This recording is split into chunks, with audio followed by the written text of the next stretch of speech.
Welcome friends, প্রত্যেককে স্বাগত আমাদের ইউটিউব চ্যানেলে। যে সমস্ত ভিউয়ার্সরা প্রথমবার চ্যানেলটি দেখছেন তারা অবশ্যই চ্যানেলটিকে সাবস্ক্রাইব করে দেবেন এবং চ্যানেলের পাশে থেকে বেল আইকনটি প্রেস করবেন, যাতে এই ধরনের খবরাখবর সবচেয়ে আগে সবচেয়ে দ্রুত আপনাদের কাছে পৌঁছিয়ে যায়। আমরা অনেক সময় অনেক কিছু চেয়ে পাই না, কিন্তু আবার অনেক সময় এমন হয় যে ভগবান দুহাত তুলে সব কিছু দিয়ে দেন। তো এইটা তো একটা লড়াই, মানে একটা দুর্নীতির বিরুদ্ধে লড়াই, একটা বেনিয়ম অনিয়মের বিরুদ্ধে লড়াই। সেই অসামঞ্জস্য লড়াই একটা বড় প্রতিপক্ষ বা বড় শক্তি, অপশক্তি বলা যায়, তাদের সাথে, অর্থাৎ প্রাথমিক শিক্ষা পর্ষদ বা রাজ্য সরকার যে কমিটেড ফ্রড, যে বেনিয়ম, যে অনিয়ম করেছে, তার এগেনস্টে তো লড়াইটা। সেখানে যোগ্য বঞ্চিত প্রার্থীরা আটটা বছর তাদের জীবন মানে দুর্বিষহ করে দেওয়া হয়েছে। তো সে লড়াইয়ের একটা মোক্ষম অস্ত্র হতে চলেছে একটি আইটি রিপোর্ট, যেটা 2025 সালে একটি প্রাথমিক শিক্ষা পর্ষদের আন্ডার একটি ডিপিএসসি দিয়েছে। অনেক সময় ভগবান কি হয়, অনেক কিছু দিতে চান না, আবার এমন সময় হয় দুহাত ভরিয়ে দিয়ে দেন। এই আইটি রিপোর্ট অনেকটা দুহাত ভরিয়ে দেওয়ার মতন জিনিস। তার কারণ ডিপিএসসি চেয়ারম্যান পুরোপুরি ফাঁসিয়ে দিয়েছেন প্রাথমিক শিক্ষা পর্ষদকে। তার কারণ তিনি যা দিয়েছেন তার কাছে এতটা যা হয়নি।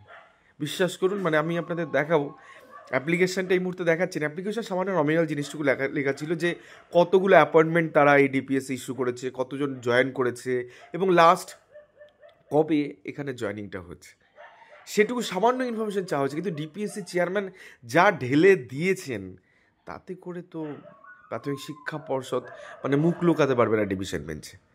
আর শুধু 32,000 নয়, এই আইটি রিপোর্টের ভিত্তিতে শুধু 32,000 নয়, এন্টার 42,949, ইভেন পরবর্তী ক্ষেত্রে 16,500 বিপাকে পড়তে পারে না। হ্যাঁ, এমনটাই তথ্য রয়েছে। একটা 12 অথরিটি সব জেনে বুঝে কন্টিনিউ করতে দিচ্ছে কিছু শিক্ষক শিক্ষিকাদের চাকরি। দেখাবো, মানে গোটা অংশটা দেখলে ভয়াল ভয়াল, মানে ভয়াল জিনিস, ভয়াবহ জিনিস এই আইটি রিপোর্ট। তো চলুন নিয়ে যাই সেখানে। তো দেখতেই পাচ্ছেন 13ই জানুয়ারি 2025 district primary school council Malda একটা মেমো নাম্বার ইস্যু হয়েছে এবং সেখানে একজন প্রার্থী আরটিআই করেছে। তার রিপ্লাই কীভাবে দেওয়া হচ্ছে আপনাদের দেখায়। ফার্স্ট কোশ্চেন ছিল 3টে কোশ্চেন, মাত্র 3টে কোশ্চেন, কিন্তু প্রাথমিক শিক্ষা পর্ষদের আন্ডারে এই ডিপিএসসি সব ঢেলে দিয়েছে, এমনভাবে দিয়েছে যে সর্বনাশ করে দিয়েছে। তো মেমো নাম্বার এত এত, তা বলেছে how many appointments war issued in Malda district primary school council 2014 ডেটে রিগার্ডিং 2016 সালে। তো বলছে 3369, অর্থাৎ 3,369 জনকে এখানে করা হয়েছে, মানে অ্যাপয়েন্টমেন্ট ইস্যু করা হচ্ছে এবং চাকরি পেয়েছে 3187 জন তারা অ্যাপয়েন্টমেন্ট রিসিভ করেছে এবং 16/8/2019 চাকরি পেয়েছে। এবার এইটুকু ঠিক ছিল, মানে 16/8/2019 লাস্ট অ্যাপয়েন্টমেন্ট ইস্যু হয়েছে, এইটুকু ঠিক ছিল। কিন্তু তার পরবর্তী ক্ষেত্রে এই রিগার্ডিং তথ্যগুলো তো চাওয়া হয়নি, আমি এত সত্যি দিয়ে দিলেন। যাই হোক, প্রথম ভুলগুলো ধরিয়ে দিই, তারপরে আসি। দেখুন, প্রথম কথা 41,559, এটা 2202 মেমো নাম্বারে নয়, এটা 2200 মেমো নাম্বারে। তো ওটাই ভুল বলেছে এবং সেক্ষেত্রে বলেছে যে 367 জন প্যারা টিচারকে নিয়ে 3663 নাম্বারের ওরা নাকি ওই মেমো নাম্বারে, যেটা কিনা ভুল মেমো এখানে প্রোভাইড করেছে, সেটাতে নাকি ওরা অ্যাপয়েন্টমেন্ট ইস্যু করেছে। এখন বিষয়টা হচ্ছে যেগুলো আপনাদের খুব দরকার, দেখুন হেডিংগুলো কী আছে। হেডিংগুলো আছে যে চেয়ারম্যানের সময়গুলো হয়েছে, panel it's approval number West Bengal board of primary education. প্রথম কথা হচ্ছে অ্যাপ্রুভাল নাম্বার মিসম্যাচ, প্রাথমিক শিক্ষা পর্ষদের দেওয়া অ্যাপ্রুভালের সাথে ডিপিএসসির অ্যাপ্রুভাল মিল নেই। অর্থাৎ এমন অ্যাপ্রুভাল প্যানেল গেছে যেটা কোর্টে মানে সাবমিট করেছে West Bengal board of primary education, সেই মেমোর সাথে এই মেমোর কোনো মিল নেই। দেন সবথেকে বড় ঘটনা, যে প্যানেলে আদৌ কি প্যানেলভুক্ত না প্যানেলের বাইরে চাকরি পাচ্ছে, সেটা এখানে বুঝতে পারছে না আপনাদের ডিপিএসসি স্বয়ং, সেটা দেখাচ্ছি। দেখুন, প্রথম কিছু মেমো নাম্বার এখানে সাজেশন দেওয়া আছে, তারপর সে চেয়ারম্যানগুলো দেওয়া আছে। তো প্রথম মেমো নাম্বারই গরমিল 194 মেমোতে, ওটা দেখুন তারিখটা একবার দেখবেন যে 31/1/2017, তখন নন ট্রেন প্যানেলই আসেনি। তো বলছে ট্রেন প্যানেলে 3,250, না বর্দার ভুল, ফেক ফেক ফেক ফেক। ওই মেমোতে শুধুমাত্র ট্রেন্ডের গেছিলো, এখানে নন ট্রেন ওই মেমোতে দিয়ে দিয়েছে, ভুল। দেন আরও সাজেশন জিনিসগুলো আপনাদের দেখাই। তো যে জায়গাটা কথা বলছিলাম যে প্যানেলের এখানে প্রথম কথা মিসম্যাচ, মানে এমন অনেকগুলো প্যানেল গেছে যেখানে গিয়ে প্রাথমিক শিক্ষা পর্ষদ তারা পাঠিয়েছে, কিন্তু ডিপিএসসির মেমো নাম্বারে চেঞ্জ হয়ে গেছে। মানে অনেক সময় নেই, মিসম্যাচ করে গেছে, মানে ওর সাথে কোনো মিল নেই, কিছু কিছু মিল আছে, কিছু কিছু অমিল আছে। এবার একটাতে বিষয় আপনাদের দেখাই যে নাম্বার পয়েন্ট যেটা রয়েছে, অর্থাৎ ডিতে কতগুলো অ্যাপয়েন্টমেন্ট ইস্যু করেছে, কতজন জয়েন করেছে, প্যানেলভুক্ত হয়েছে, এই সমস্ত রেকর্ড দেওয়া আছে। দেখুন 5, 6, 7 এই যে 3টে জায়গায়, যেখানে 4 জন, 31 জন এবং 15 জন। প্রথম কথা 8টা প্যানেল হবে কেন, এটা একটা বড় প্রশ্ন। প্যানেল তো একটাই হওয়ার কথা, সেখানে কি 8টা প্যানেল করেছে? তো সেক্ষেত্রে এই যে নট অ্যাভেলেবেল, এই যে কথাটা বলা আছে রিগার্ডিং প্যানেল, তো এখানে লেখা আছে copy of the panel it's approval are not preserve in the council. কেন প্রিজার্ভ করা হয়নি? অ্যাকচুয়ালি এই যে নট অ্যাভেলেবেলের যে পার্টটা, এই পার্টটার জায়গাটা আপনাদের ক্লিয়ার করবো এই অংশে। এখানে যেমন 12 টাইপের সার্চ অফ রেজিস্টার মেনটেন করে প্যানেলগুলোকে রাখা হয়েছে। দেখুন 2 নম্বর পয়েন্টে খুব পরিষ্কার করে বুঝুন যে একটা প্যানেলের সাথে কী হচ্ছে। দেয়ার আর 50 appointees issued 50 appointment issued by the Ashish Kundu, ex-chairman Malda District Primary School Council. All of the office copies of the appointment that period are preserved in the council. তো কাউন্সিলে রাখা হয়েছে, এখানে কারো কোনো দ্বিমত নেই। According to this office copy of appointment letter, it is known that issued as those appointment letter in terms of the panel bring approval number এত এত এত, তো সেক্ষেত্রে দেওয়া আছে। তো সেই যে বললাম যে 3টে অংশ নট অ্যাপ্লিকেবল করা আছে। তো এখানে এরা বলতে চাইছে দেন অ্যাপয়েন্টমেন্ট ক্যান্ডিডেট টেট 2014 আর roll number etc have been found from the candidate which data are preserve in the council, but it is not clear how many candidate included in the stated panel. অর্থাৎ কতজন প্রার্থী যে প্যানেলভুক্ত হয়েছেন সেটা আমরা না বুঝতে পারছি না। The matter have been inform the West Bengal board of primary education request to several memo number, মানে সেভারাল টাইমে তাদের কিছু মেমো নাম্বার দিয়ে পাঠানো হয় যে তারা কি প্যানেলভুক্ত না প্যানেলভুক্ত নয়। 3টে মেমো দিয়ে 3টে ডেট দিয়ে 3বার চিঠি করে প্রাথমিক শিক্ষা পর্ষদ প্রাথমিক শিক্ষা পর্ষদকে ডিপিএসসি, বাট সেক্ষেত্রে বলে but no response yet to be receive from the West Bengal board of primary education. অর্থাৎ সেক্ষেত্রে কোনো রকম কোনো রেসপন্সই প্রাথমিক শিক্ষা পর্ষদ করেন। এবার ভাবুন তো একটা 12 অথরিটি যারা ধরে নেন এই যে ডিপিএসসি, প্রথমত মেমো নাম্বার মিলছে না, একটা মেমোর সাথে একটা কিছু কিছু মেমো তো মিসিং, মানে এর সাথে ওর মেমোর মিলিনি, মানে প্রাথমিক শিক্ষা পর্ষদ থেকে একরকম তৈরি হয়েছে আর ডিপিএসসিতে চলে গেছে আর একরকমভাবে। আবার প্রাথমিক শিক্ষা পর্ষদ বলছে আমরা এই কটা মেমোতে দিয়েছি, দেখা যাচ্ছে তার বাইরে মেমো নাম্বার ইস্যু করে দিয়ে দেওয়া হয়েছে এদেরকে চাকরি। সব থেকে মজাদার বিষয়, মানে এইভাবে একটা রেকর্ড মেনটেন হচ্ছে আর সব কিছু জেনে বুঝে এরা বলছে চুপ করে বসে আছে, এটা হয় কোনো দিন?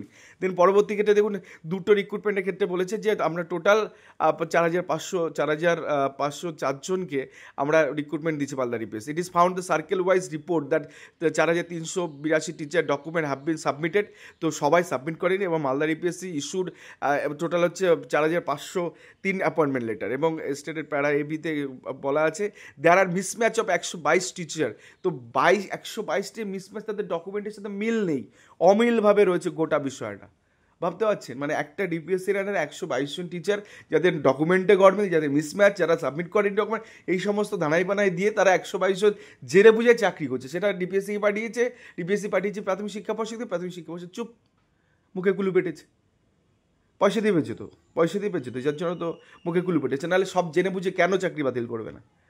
সব জেনে বুঝে ডিপিএসসি রিপোর্ট দিচ্ছে, সে মিসম্যাচ রয়েছে, এ হচ্ছে, তাদের টার্মিনেট করে দাও ভাই, একটু তো সততা দেখালো না সততা। আপনি ভাবুন, একরকম মেমো ইস্যু হচ্ছে প্রাথমিক শিক্ষা পর্ষদে, আবার ডিপিএসসিতে সেই মেমোর সাথে মিল নেই, মেমো নাম্বারই চেঞ্জ হয়ে যাচ্ছে। তো এই যখন বিচারপতিরা দেখবেন যে মেমো নাম্বারে মিল নেই, প্রাথমিক শিক্ষা পর্ষদ যে মেমো নাম্বার কোর্টে সাবমিট করেছে সেই মেমোর সাথে ডিপিএসসির মেমো মিলছে না, আবার ডিপিএসসি বলছে যে এরা প্যানেলভুক্ত কি প্যানেলের বাইরে আমরা বুঝতে পারছি না, আর চিঠি দিয়ে বলছে এটাকে বোঝান, যেটাকে আমরা প্রিজার্ভ করবো কি করবো না, এ তো সিটের ওভার সিটে হয়ে যাচ্ছে। এরকম ব্যাপার ক্যাটাগরি ভিত্তিক যদি দেখায়, তাহলে এই প্যানেলভুক্ত না প্যানেলের বাইরে সেসব কোনো ইনফরমেশন নেই। চিঠি পাঠাচ্ছে 3-3টে চিঠি, বলুন না এটা প্যানেলের মধ্যে না প্যানেলের বাইরে, কিছু বলছে না, 3-3বার চিঠিতে চুপ। আর ডিপিএসসি কী করছে, এতটা তো ইনফরমেশন দেওয়ার দরকারই ছিল না। রিসেন্টলি দেখবেন প্রাথমিক শিক্ষা পর্ষদ যে মামলা চলছে, নথি দেবেন না, আরে মশাই এর থেকে বেটার নথি আর কী আছে? যেখানে একটা 12 অথরিটি তারা এই ধরনের অসভ্যতামিগুলো করে একটা পাবলিক রিক্রুটমেন্ট করছে, যেটা কিনা করা যায় না।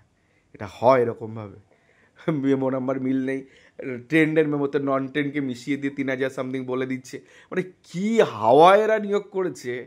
মানে বলছেন, মানে সব থেকে জাস্টিস গাঙ্গুলি তো বলেছিলেন যে ক্লাবে যেমনভাবে রসিদ তৈরি হয়, প্যানেল তৈরি হয়, সেরকমভাবে হচ্ছে। আমি বললাম তো ভুল কথা, অতটাও গুরুত্ব ক্লাবের জিনিসগুলো তাও ঠিকঠাক করে মেনটেন করে, একটা ক্লাব পরিচালনা করতে ঠিকঠাক করে মেনটেন করা লাগে, এরা কিচ্ছু মেনটেন করেনি। নাথিং, কিচ্ছু না। যখন যে পেরেছে পয়সা দিয়েছে, অ্যাডিশনাল প্যানেল বানিয়ে নিয়োগ দিয়ে দিয়েছে। আর এটা 2019-20 সাল পর্যন্ত চলেছে। ওই স্টার বাসু কোম্পানিকে তাকে লিস্ট ফাঁকা লিস্ট, ব্লাঙ্ক লিস্ট যাচ্ছে, নাম নেই, কখনো কখনো রোল নাম্বার নেই, কখনো কখনো মার্কস অপটেন নেই, কোন ক্যাটাগরিতে আছে সেটা অপটেন নেই, মানে সেটা লেখা নেই, তারপর কোন ডিস্ট্রিক্টে যাবে সেটা লেখা নেই, পাঠিয়েছে ধাপাধাপ, তারা প্যানেল বানিয়ে ওদেরকে রাতারাতি পাঠিয়েছে, দেন ডিপিএসসিতে চলে গেছে, কেউ কিছু জানতেও পারেনি, নিয়োগ হয়ে গেছে। তো একটা 12 অথরিটি এরকম করলে হবে? কে ভাই আপনাকে সে রাইট দিয়েছে? পয়সা তুলেছেন, পাবলিক রিক্রুটমেন্ট করবেন, পাবলিক সার্ভেন্ট আপনারা, হ্যাঁ? তো এই যদি ঘটনা হয় আর এই সমস্ত ডকুমেন্ট যখন বিচারপতিদের সামনে যাবেন, কী করে আটকাবেন বিষয়টা? অপবিত্র সিলেকশন এটা বলবেন কি করে? এটা তো বলবেন অপবিত্র সিলেকশন, বলতেই হবে এটাকে। কেন এরকম হয় নাকি? এটা পাবলিক রিক্রুটমেন্ট এরকম রেকর্ড কিছু মেনটেন থাকছে না? 122 জন মিসম্যাচ দুটো রিক্রুটমেন্ট মিলিয়ে হবে কেন এরকম? তারপরেও তারা চাকরি করছে বলতে বিয়েতে। ডিপিএসসি চিঠি পেয়েছে, প্রাথমিক শিক্ষা পরিষদ চুপ, রেকমেন্ডেশন বাতিল করেনি, আর ডিপিএসসি অ্যাপয়েন্টমেন্ট বাতিল করেনি। এটা চলতে পারে নাকি?